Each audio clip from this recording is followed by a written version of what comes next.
Now, when I was 10 years old, our next speaker was somebody I saw on Tiswas. It came to the screen, and I used to love Saturday mornings. I hated the fact that my mum made me go shopping on a Saturday morning, and I was going to miss, Chris doing, those custard tart jobs. I always wanted to be on Tiswas, but I never got the chance. So when I was asked to introduce this man, the man that we've seen as a TV presenter and the man that we know does great charitable work, I thought Rotary can make a difference because I can be a 10-year-old, and guess what I've asked Chris to do? Welcome to the stage, and I've asked him to do it, so don't go blaming him. Welcome to the stage, our very own Chris Tarrant.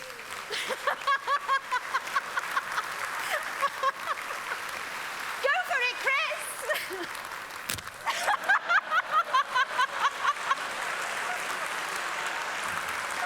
I swear she asked me to do that. So Rotary is fun, and your dreams do come true when you get to do work for Rotary.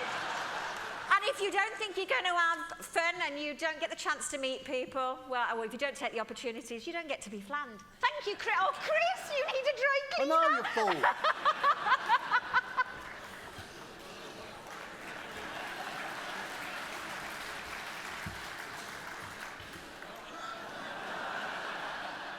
So I've got my best suit on. She's only got a cheap old frock.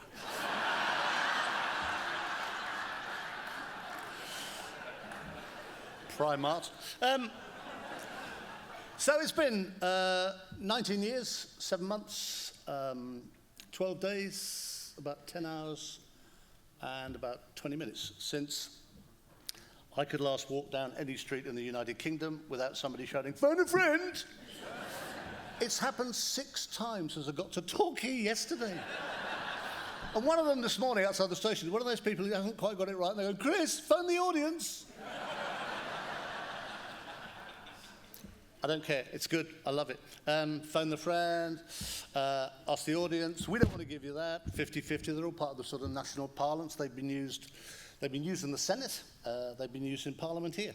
I was in Leicester last summer, one of the few sunny days we had, and I was gasping for a pint. And I went into a strange pub, and people do sort of double takes and things, but I thought, I just want a beer. And the landlord didn't sort of turn a muscle as I walked up, and I said, "Pint of beer, please." And I was dying for this beer. And he poured it out, and with the last bit where the froth's coming up, you think, "I so want out there." And he held it like that out to me, and he went, "We don't want to give you that." I poured it in the slop bucket. Thank you, darling. Yes, thank you. It's all right, I'm fine. Okay. I was in Cardiff a couple of months back, and I just wanted. I'm not an alcoholic, but I just wanted a beer again. I just went to this pub, a quiet pub, and I sort of crept in.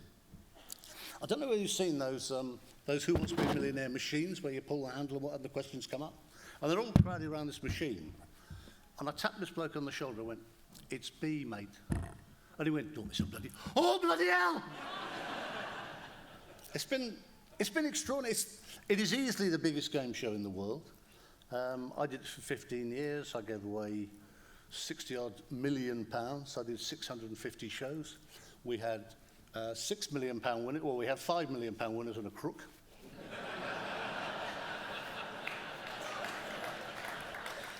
We'll come to him. And the most wonderful, as well as just about every TV personality in Britain and people like Stephen Fry, we have people who never, ever go on a show like that. Sir Alex Ferguson, Sir Paul McCartney and his then wife Heather. And I said, after the show, I said, "What a nice couple, they seem well suited." Which is one of the many reasons I don't work for Relate. George Michael, Ronan Keating. Judith Keppel, who won the first million, who's now on Eggheads. Lovely, lovely girl, and very obviously very bright. She said, after we did rehearsal on the day she came in, we'd do rehearsal with all the contestants. And she, bearing in mind she went on to win £1 million the next day, she said the oddest thing to me. She said, "Do you, sorry, I've got custard in my mouth."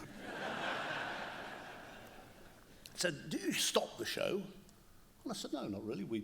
We go through the normal routine. We have a couple of breaks, whatever, but mainly, we keep going." And she said, "Well, what would happen if I fainted?" And I said, well, I suppose if you were lying on the ground in front of me at the bottom of the podium and I was trying to ask questions and you couldn't answer, yes, we probably would stop. Do you have a problem? She went, no. And came on the next day and won £1 million. Wonderful. We had so many extraordinary people. My favourite still is not actually from this country, it's actually from America. We had 4 people in the UK version who went home with nothing. It's very sad. They should all, they've got lifelines and stuff. They should always, get at least £1,000. But when it happens, they've misplayed the game or whatever. There's a woman in America, and this would only really happen, I think, in America. She went home with nothing on the first question, having used all 3 lifelines. I swear. It's the most wonderful bit of television. The host there is a guy called Cyril Regis, and he's got this girl, she's called Kathy, 32 years old, Kathy from Idaho. Okay, Kathy, let's play. Who wants to be a millionaire? And the question was, which of these is the largest? Moon, ant, elephant, or peanut? Not that tricky. Actually, looking down, I wanted to know if it is tricky. And she said this famous word. She said, wow, Regis, I didn't really expect a toughie like that this early. It is the most splendid tape when I watch this thing. So she goes 50-50. So ant and peanut disappear. So she's left with, which is the largest, the moon or an elephant? And she goes, I'm still kind of stuck on this. I better ask the audience. So she asked the audience, 96%. Now this is a worry, 96% say the moon is larger than an elephant, which means 4%. 4% think that the elephant is larger. But bear in mind, this is a country that, well, they voted for... I was going to say they voted for George Bush, but actually he seems kind of normal now.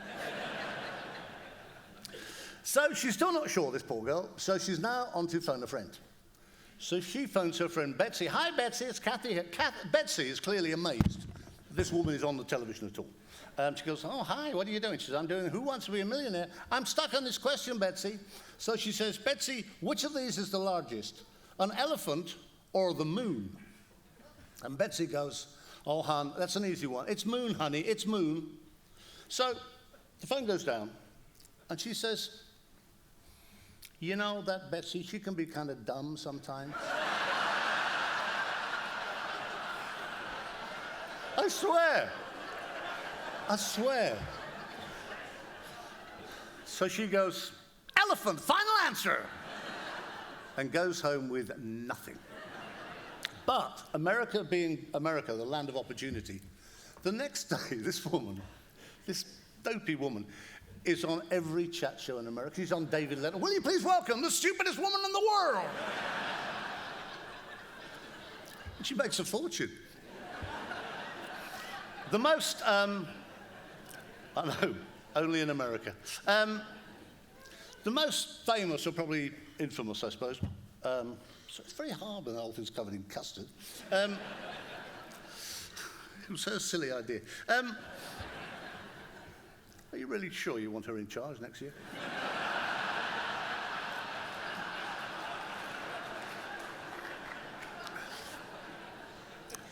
The most famous, or probably the most notorious, is the Major. Now, the Major came on already over about the first 2 years of the show, maybe a bit more. His wife, Diana, or Cruella, and her brother, his brother-in-law, they've both been on. One won £64,000, one won £32,000.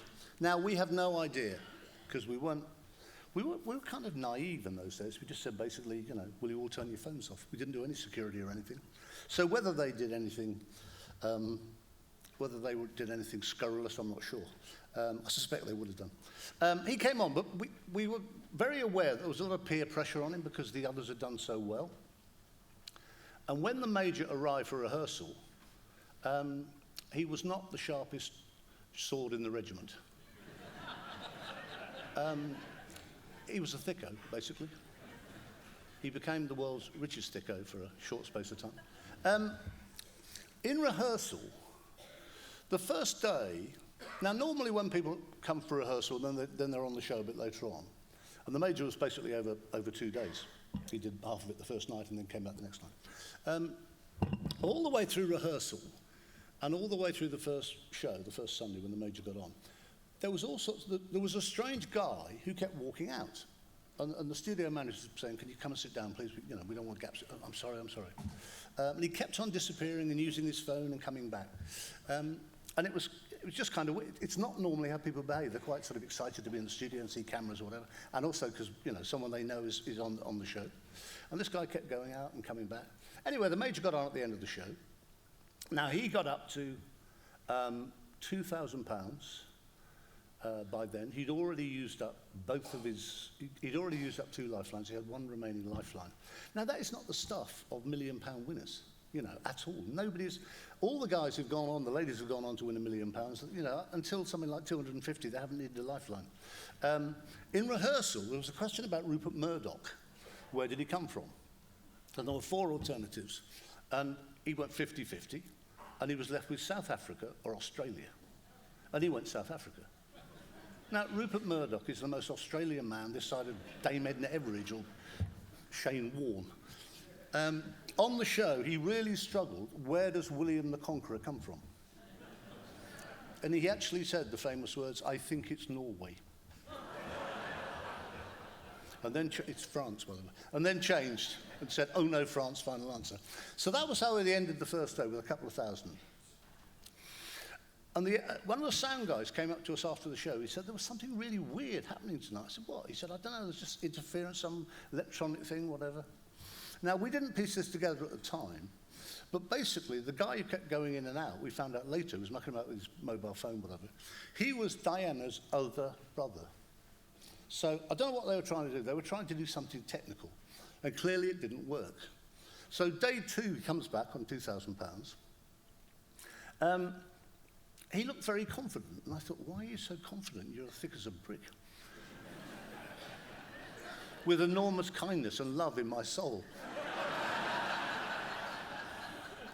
And from then on, he didn't know a single answer. He kept going, "Oh my God, oh, I don't know, whatever."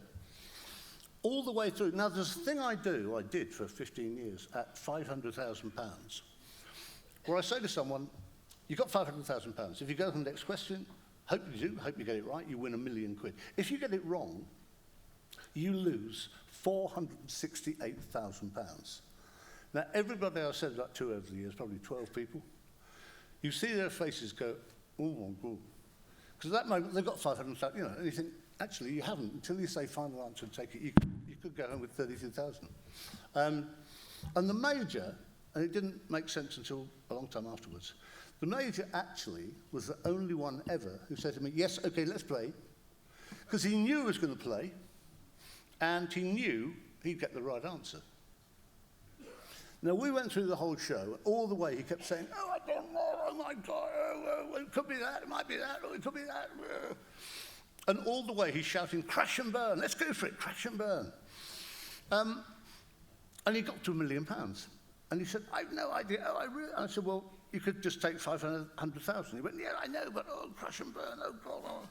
And he said the final answer was Google. And he said famously at one point, he said, "I've never heard of Google." And about a minute later, he went, "Google, final answer." And he won £1 million. And the place erupted. And I was, I thought he's mad, but I was thrilled. I was thrilled for him. And as I left, so much custard in my mouth. As I left that night, I was on a high, another £1 million winner, great. Yeah, it was a very nice custard. As I left,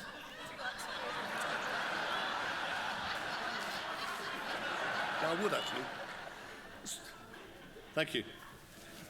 I think you should take over next year. It'd be more bloody you. God. So he went home. And the producers came up and they said, we don't know what's happened, but something really weird was going on tonight. And they sat through the tape. I'd gone home. They sat through the tape and they kept saying, he's up to something, he's doing something. And something like 1:45 in the morning, there was a young engineer lad, one of the editors, and he went, there's a cough. And Paul Smith, the boss man, said, what do you mean there's a cough? He said, there's a cough, something, go back. And you go back, and I've seen this now dozens of times, you go back, and all the way through, he's going, where did William the Conqueror come from?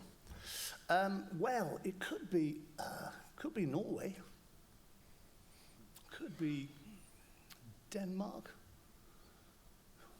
might be France.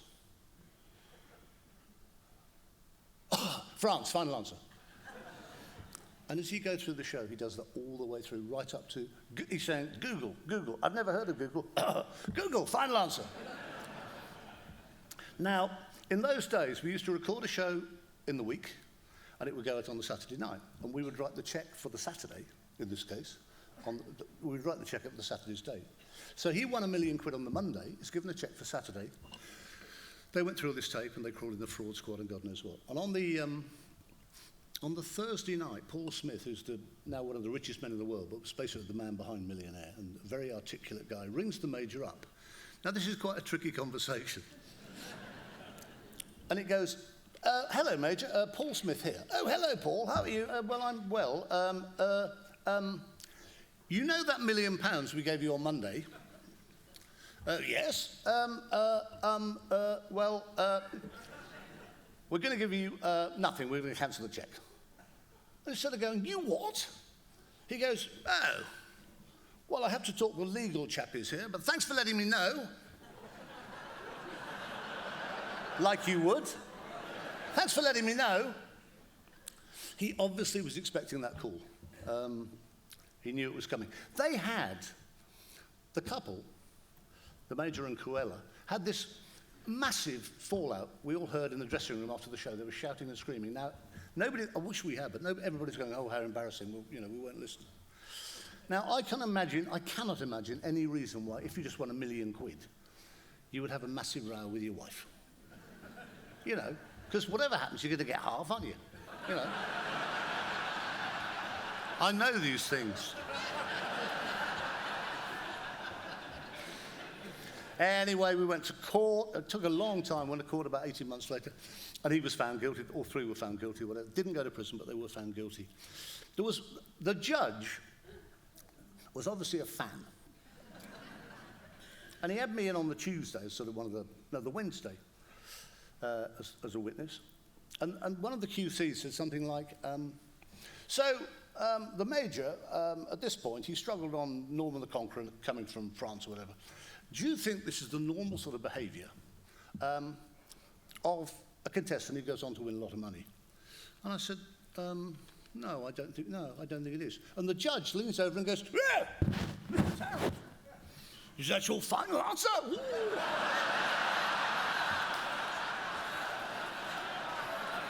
I swear.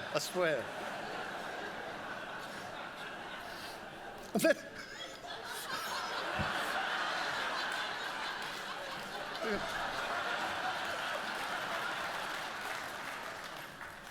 I can't trust this stage. And then they do the thing where at lunchtime he says, well, we'll now adjourn at 5 to 1, be back here at 2 o'clock.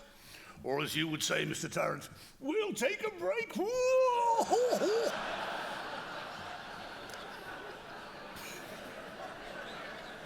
Bless him.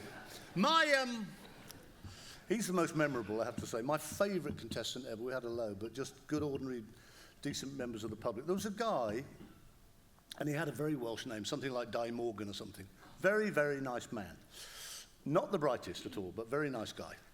And my little guy, Tony, is my sort of researcher who gives me all the notes on the contestants. He said, there's not much to say about that Di Morgan at all. He's sort of in and out of work. He doesn't do a fat lot. He wasn't really very well educated. I said, well, what are we going to say? And he said, well, to be honest, he probably won't get in the chair. He won't get fastest finger first. But if he does, anything I can say, he's got 2 kids. Very nice wife. He obviously loves to pieces. 2 kids, but they live in separate houses at each end of this village in Wales. Got 2 kids, so they've obviously met, twice at least.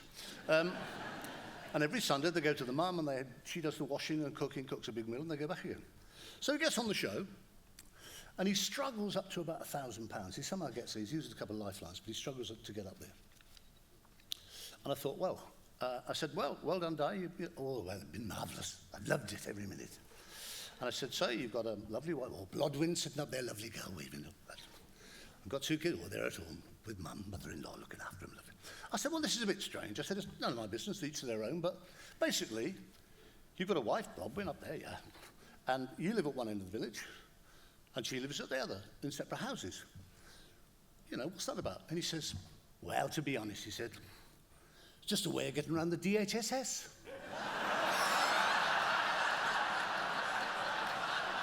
Isn't that wonderful?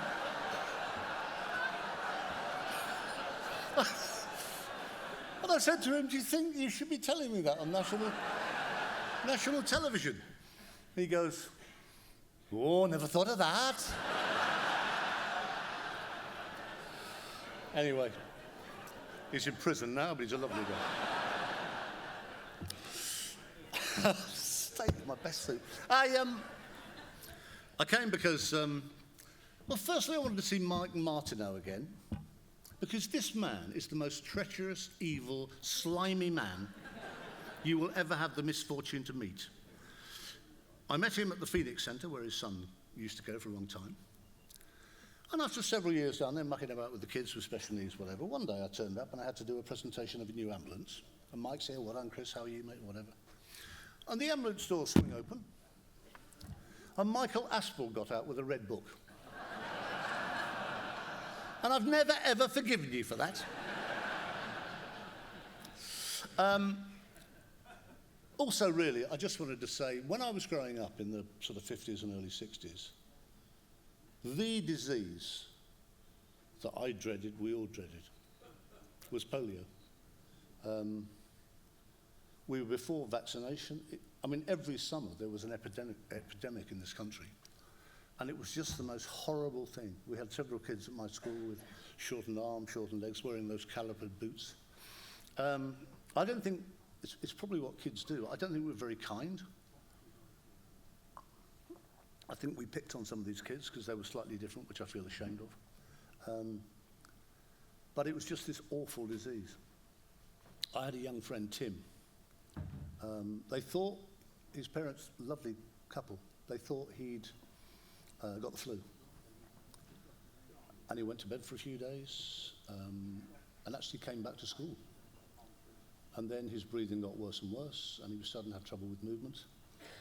And they then put him in this awful thing they used to use called an iron lung, where he spent weeks and weeks, and eventually he died. And he died of polio. He was the first person in my young life that I knew that had died.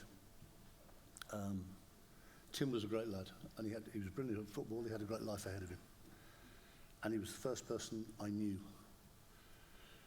who died, and he was just 8 years old. It was the most awful, awful death, and it's the most awful disease. My own, and it's been eradicated since then in the UK, thanks to vaccination, and most places around the world. My kids have no real comprehension of polio. My 6 very healthy kids, my whole growing army of grandkids, they would not know about it at all. There's no real reason why they should. I think they probably think about it as something that happens somewhere else in the world, like cholera or something.